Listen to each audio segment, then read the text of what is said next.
Salmo 41 diz: esperei com paciência pelo Senhor. Ele se inclinou para mim e me ouviu quando clamei por socorro. Nessa declaração do salmista, percebemos que Davi, pelo Espírito de Deus, nos leva ao entendimento de algo que eu acredito ser importante e fundamental quando falamos tanto de vida cristã, como quando falamos a respeito do exercício do ministério, que diz respeito a esse conceito da espera. A declaração dele: esperei com paciência no Senhor.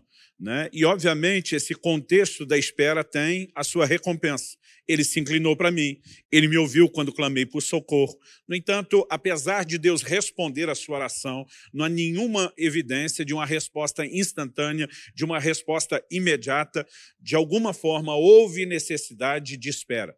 E além do princípio da espera, nós ainda vemos Davi manifestando a atitude correta durante a espera, que é esperar com paciência. Particularmente, como pessoa, o meu jeito de ser, temperamento, eu não sou aquele tipo de gente que gosta de esperar. Acredito que a maioria não goste, mas particularmente eu sou aquele tipo de gente acelerada, proativa, imperativa, e muitas vezes essa questão da espera tem sido para mim um desafio pessoal, de maneira que quando falamos desse princípio que é inegociável na vida cristã, nós muitas vezes acabamos tendo dificuldade de ver como algo bom. Eu quero começar abordando o conceito da espera.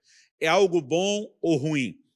Então, se nós olharmos só para a ansiedade de alcançar logo aquilo que a gente quer, me lembro quando garoto, que eu achava assim injusto ter que esperar até os 18 anos poder dirigir. Eu pensava, é muito tempo para poder esperar conseguir alguma coisa que eu quero tanto.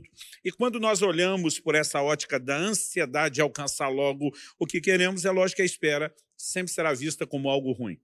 Mas se nós entendemos, em primeiro lugar, que o próprio Deus decidiu que esperássemos, e eu quero te mostrar que isso é um princípio com o qual ele trabalha na Bíblia.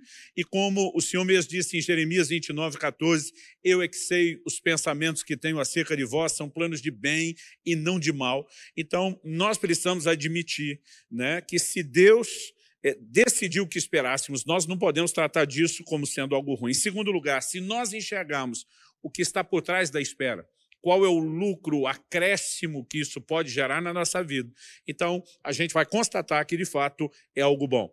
Eu percebo, muitas vezes, a reação de algumas pessoas quando falamos a respeito de esperar determinadas ações ou intervenções do Senhor, ou mesmo o cumprimento de algumas promessas, e quando adotamos essa linguagem da espera, da paciência, alguns já parecem de cara nos contestar, quase como se estivéssemos falando de falta de fé.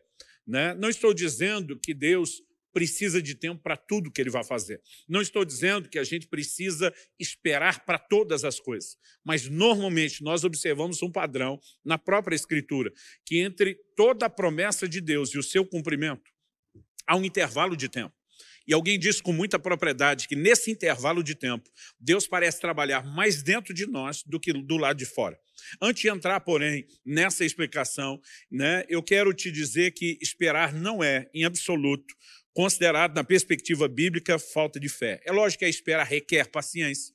Em Romanos 8:25, Paulo diz que se esperamos o que não vemos, com paciência o aguardamos, mas temos que reconhecer que fé e paciência caminham de mãos dadas. Em Hebreus 6, nos versículos 11 e 12, a Bíblia diz: desejamos, porém, continue cada um de vós mostrando até o fim a mesma diligência para a plena certeza da esperança, para que não vos torneis indolentes, mas imitadores daqueles que, pela fé e pela longanimidade, herdam as promessas. Essa expressão, traduzida aqui, longanimidade, a capacidade de ter um ânimo longo.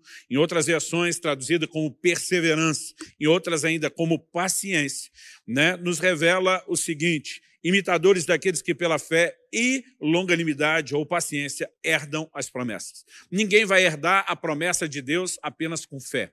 As promessas de Deus se herdam com fé e também com paciência. E quando nós entendemos isso, o próprio Abraão, que é apresentado nas Escrituras como um modelo de fé, Romanos 4,16 diz que nós temos que andar nas pegadas de fé de Abraão. O próprio Abraão, nós lemos logo aqui na sequência, mencionei os versículos 11 e 12 de Hebreus 6, mas no versículo 15 a Bíblia diz: e assim, depois de esperar com paciência, obteve Abraão a promessa. Né? Então, o homem que é chamado na Bíblia de o pai da fé, esse homem de fé que deixou pegadas de fé que nós devemos seguir, a Bíblia diz que foi depois de esperar com paciência que ele obteve a promessa. Portanto, nós, quando falamos da espera, em especial a paciência, podemos destacar que ela é uma característica divina que nós devemos manifestar. E, obviamente, uma das coisas a ser entendida é que ela é fortalecida nas nossas vidas pela palavra. Romanos capítulo 15, dos versículos 4 a 6, diz assim: pois tudo quanto outrora foi escrito, para o nosso ensino foi escrito, a fim de que pela paciência e pela consolação das Escrituras tenhamos esperança. Ora, o Deus da paciência, observe esse título, Deus da paciência e da consolação, vos conceda o mesmo sentir de uns para com os outros, segundo Cristo Jesus, para que concordemente a uma voz glorifiqueis ao Deus e Pai de nosso Senhor Jesus Cristo. Gosto dessa expressão, né? Para que pela paciência e consolação das Escrituras tenhamos esperança. Ora, o Deus da paciência e da consolação vos conceda. Então, uma das formas como o Deus da paciência e consolação concede que eu e você possamos sentir algo é porque Ele opera também em nós por meio da sua palavra. Não apenas, né, trazendo o entendimento de princípios, como vamos explorar aqui, mas mesmo observando as histórias. Deus fala com Abraão quando ele tem 75 anos de idade, a respeito de um filho, né, que leva praticamente 25 anos de idade para nascer. Nós estamos falando de 1/4 de século esperando o cumprimento da promessa. Né? Quando falamos, por exemplo, de José, aos 17 anos, né, quando ele é vendido pelos seus irmãos para o Egito, tratado como uma mercadoria, como um escravo, ele já tinha promessas, né, que começaram a ter um lento desenho de cumprimento só quando ele tinha 30 anos de idade. Portanto, ele espera pelo menos 13 anos para ver o começo do cumprimento daquilo que Deus tinha dito. Né? Quando olhamos para Davi, acredita-se que Davi tenha fugido em torno de pelo menos uns 15 anos, né, de Saul, e quando você vê o momento que Deus promete que ele vai ser rei, até o momento em que de fato ele chega lá, muito tempo se passou. E a pergunta a ser feita é, né, uma vez eu até protestei com Deus no momento de oração e falei, por que o Senhor fala e promete as coisas tanto tempo antes? Não dá para falar mais perto, né? Quando isso está para acontecer, para que a gente não fique tão ansioso a respeito disso. Mas, na verdade, a própria Escritura nos ajuda a entender um princípio que talvez possa ser a resposta a essa pergunta.